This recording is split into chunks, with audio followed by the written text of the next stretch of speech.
to the Pastor G Show. This is an educational platform where we can learn together and grow together. My name is Lindani Kumete, and I am so excited to be sharing some content with you today. So I did a thesis on the concept of iLobola, and I wanted to examine whether iLobola promotes relational justice or injustice in a relationship.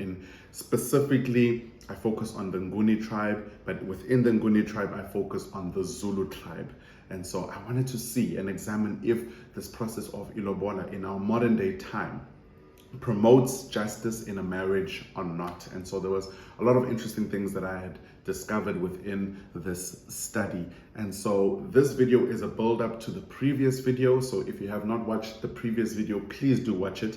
In the previous video, I share on the history of iLobola. I also share on the purpose of iLobola. I also share on the different definitions that scholars have when it comes to defining iLobola. Lastly, I also shared on the potential dangers of iLobola when it is misused and misinterpreted. There is various dangers to that. I didn't really go extensively deep in that because it is really quite broad, but I just shared some potential dangers when it comes to iLobola when it's misused. So today, I would love to share on the negotiation process. I'd love to share on what happens on the chosen day of iLobola. I'd also love to share on an important figure by the name of Theophilus Shepstone and why is this guy so important. And then I would also like to share why currently in our modern day time that it would be expected to pay 10 cows for iLobola. Why 10? Where do these 10 go? I will just give you those details today. So let's start by the process of iLobola. Some of the information I'm going to read, so please, I'm so sorry if I do read and it feels like I'm not engaging with you, but I'm trying to really just take the information and present it to you. So please excuse me if sometimes my head is focused on the computer. It's really just to share as much information as I can with you. So the process of iLobola is tridaic. Tridaic means that it consists of 3 elements, which firstly is the couple. That's the first element. The second would be the family of the bride, and the third would be the family of the groom. So it is tridaic in nature. It is also intergenerational because it also consists of the ancestors as well within the family. It also consists of the ancestors. So iLobola is really about the engagement and the participation of everyone in this process. So everyone is involved in this process, and it's really multifaceted in nature as well. According to Dr. Mkhize, she says that Lobola, the process of Lobola aims to establish and build trustworthy relationship between the families of the potential bride and the family of the potential groom. It is to build a trustworthy relationship. The process allows true dialogue to take place between the family members of the bride and the family members of the bridegroom in order to develop authentic family relational networks, trust, and loyalty. This is so crucial. The authentic family relational networks, trust, and loyalty. It is interesting that our ancestors, in order to establish and build this trust and loyalty, iLobola negotiations could potentially last even for 3 years.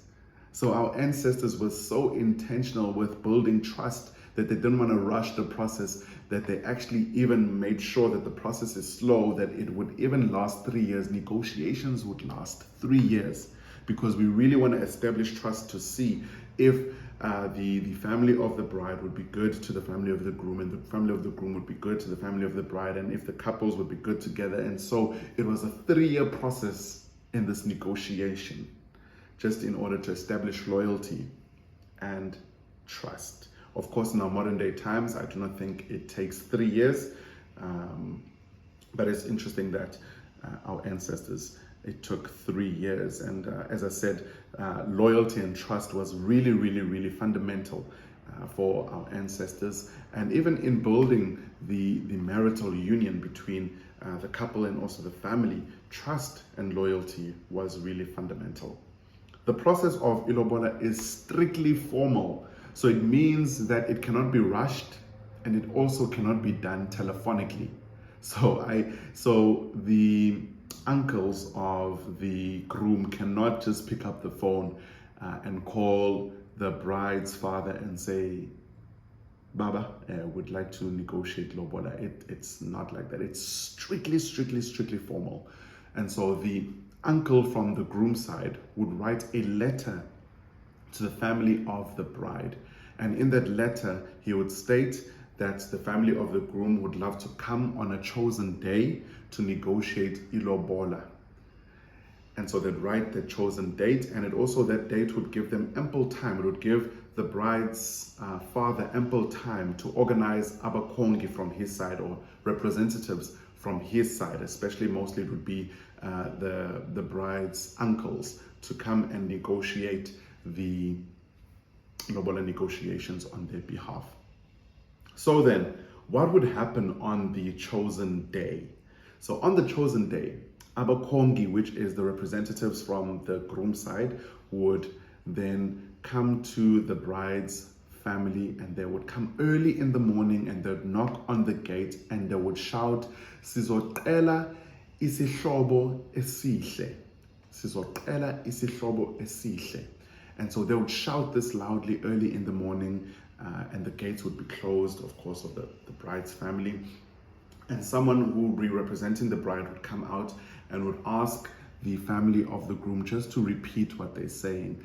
And abakhongi then would repeat what they say, and they would say, "Sizocela isihlobo esihle." We have come to ask for a beautiful union. That is really what it means. Upon discussions, then they would be allowed to then come inside the house, but before the representatives from the bride could actually speak, abakhongi, or the representatives of the groom, would have to take out Imvulamlomo, which would be the first cow. They would take out Imvulamlomo. If they do not take out Imvulamlomo, there would be a penalty, and also the family of the bride, or the representative of the bride, would not speak. The negotiations cannot start without Imvulamlomo. And so it was really important to start in that regard. Once Imvulamlomo is out, and then the lobola negotiations would then commence. Within this process, the family of the bride would take the bride out with her friends, and they would just cover them and hide them, and then they would present their backs facing towards the family of the groom, and the family of the groom would have to choose who would be their future bride. They were trying to test to see if they knew the bride.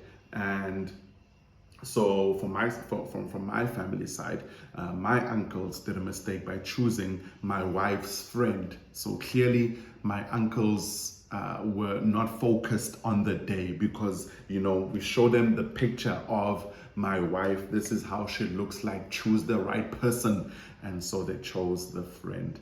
But there's really no penalty in choosing the wrong person.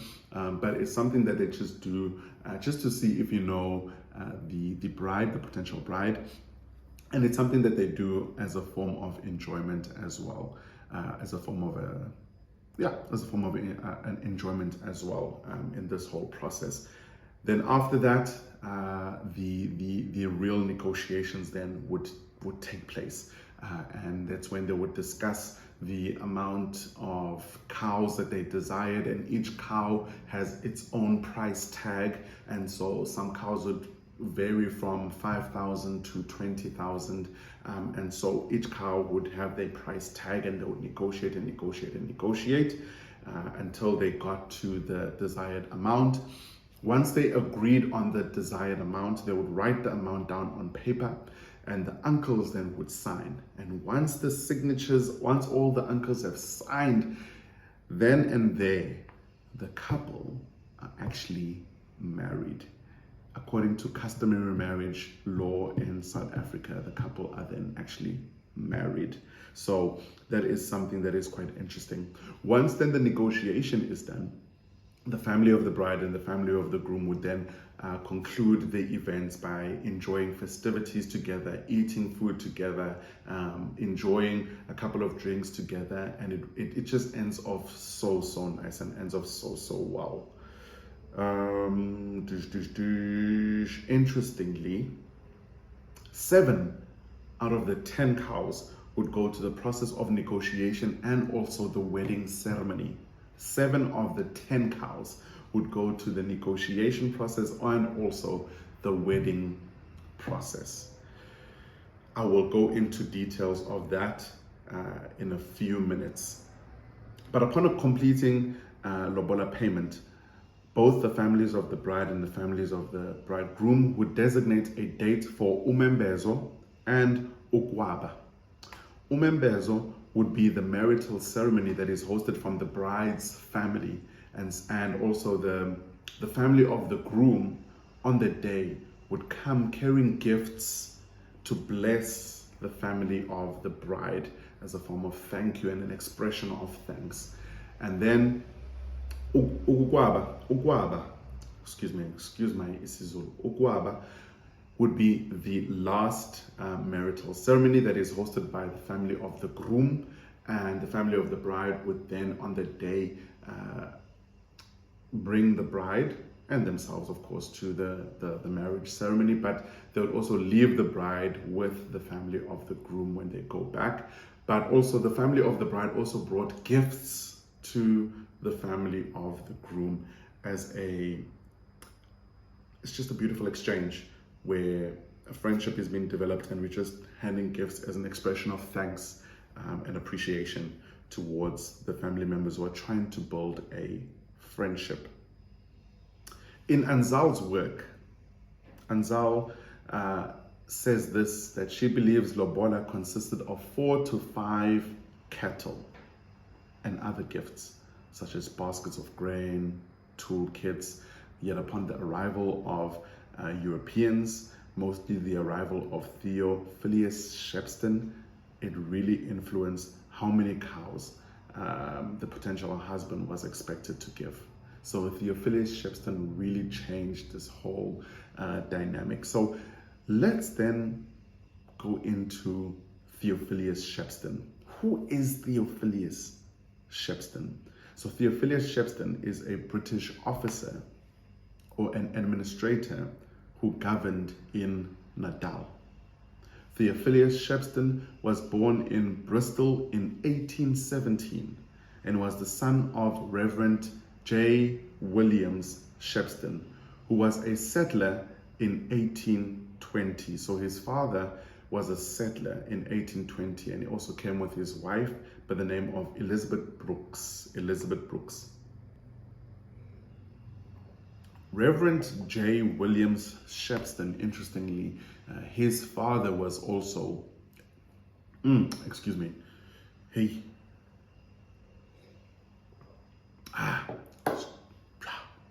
I think I'm ready. I think I'm fine.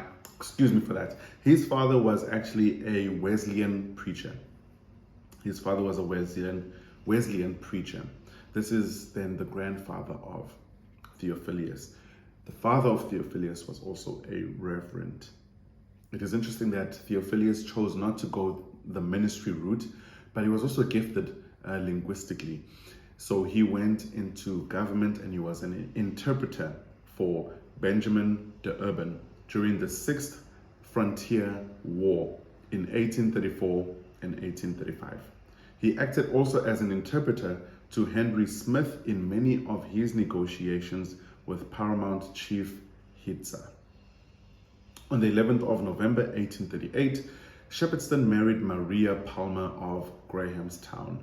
Together with his wife and 4 children, Shepstone lived in Grahamstown, but they returned to Natal in 1845 when a post was open for a democratic agent to the native tribe position.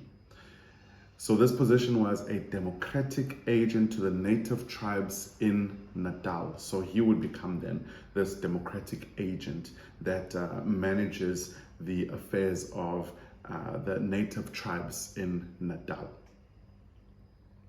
He also had the views of, or the Englishman also had this imperialistic background, and he also held to these views, but he was also he also grew up in a time of humanism, and he also held views of humanism. And so humanism is really the view that human beings are higher than the divine, and because they're higher than even the divine when it comes to the affairs in the world, human beings could decide how they wanted to rule and to treat people, because their authority was higher than the authority of the divine. And this really was really influential even when missionaries came to South Africa. So this gave him authority then to rationalize the amount when it came to iLobola. Also very interestingly, Theophilus Shepstone also introduced what he called then a hut tax. Hut tax. So for every hut in KwaZulu-Natal, there was a tax that went to Theophilus Shepstone. And it's also interesting that the amount of cattle in our modern day time, it would be, when you pay iLobola, would be 10 cattle, but he made it 11. My theory is that the extra 1 cow, every time iLobola was negotiated, that extra 1 cow would go to him. That's why I think he made it 11. So for an ordinary person, it was 11 cows that they had to take out for iLobola. But for a chief, a prince, a king, it would be 16 and above. So it could be 16 to 25 cows that they would have to take out. And I believe that a certain portion would also go to Theophilus Shepstone. So why then, as I conclude, why is it 10 cows for the ordinary guy? Even in our modern day context, I believe it is still 10 cows depending on the families. Depending also on the tribes, it is usually 10 cows. But why is it 10 cows? In the description below in the video, I'm going to give a list of the cows, the name of the cows, and also the purpose of those cows. But in this video now, I'm going to just summarize why 10 cows and where the 10 cows go. So why is there 10 cows? Well, the 10 cows really would majority go, seven of the 10 would majority go to the negotiation and the wedding ceremony, and 3 of them would go to the parents of the bride. So the father would get 1 cow, the mother would get 2 cows as a form of appreciation and acknowledgement to the work of how they raised their daughter, and then 7 of the 10 cows would then go to the wedding ceremony in and of itself, whether it involved food, whether it involved clothing, whether it involved whatever the logistics of the wedding consisted of, it would be directed towards that. Umkhwenyana would not be expected to pay the full amount of cows because it is believed umakoti akaqedwa. Umakoti akaqedwa, which really means that the groom is forever indebted to the family of the bride. You cannot conclude this payment of iLobola because really it was a responsibility of care. It was really trying to emphasize that the groom now is responsible for really taking care of his wife. It doesn't mean that now that you've paid iLobola, now you stop caring for your wife and you stop caring for the family. In essence, it is just trying to promote a responsibility of care that now you actually, and they would actually say upon paying iLobola that khona so indoda, you have now become a man because now you're taking responsibility over someone's life and you're taking care of your wife. Not only that, but also you would care for your wife's family if there is a need. If there is a need. Well, that brings to conclusion my video today. I really hope that this was informative. I hope that you learned something. Please join me in the chat below and please tell me your views, your comments, I'd love to hear what you think. Thank you so much for watching, and I hope you have an amazing day.